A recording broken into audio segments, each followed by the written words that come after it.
শুভ সকাল বন্ধুরা, কেমন আছো তোমরা?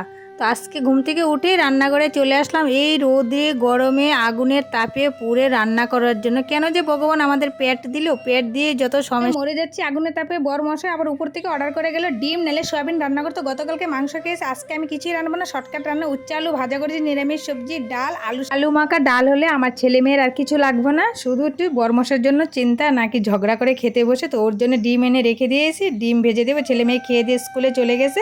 আমার খুব কাজের চাপ আছে আজকে, কারণ অনলাইনে দোকানে যাবো, কাস্টমার বারবার ফোন করতেছে, মাল নিয়ে যেতে হবে। তো কাজগুলি গুছাইতে থাকি বন্ধুরা। এদিকে পরে বাড়ির কাজগুলি গুছিয়ে নিয়ে বিকালে যাব কাস্টমারের বাড়িতে।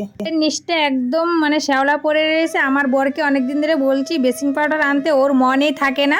তো আজকে এনেছে, তো আজকে আমি পরিষ্কার করব। আগে ব্রাশ দিয়ে রেগুলারই পরিষ্কার করতে মনে আর পারি না, কারণ কোমরে খুব যন্ত্রণা, তার জন্য।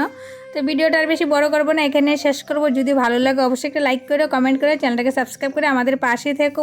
দেখা হবে পরের ভিডিওতে। তোমরা ভালো থেকো, সুস্থ থেকো, আর আমি কাজগুলি করতে থাকি। তোমরা তাড়াতাড়ি চ্যানেলটাকে সাবস্ক্রাইব করতে থেকো। শুভ দুপুর, টাটা বন্ধুরা।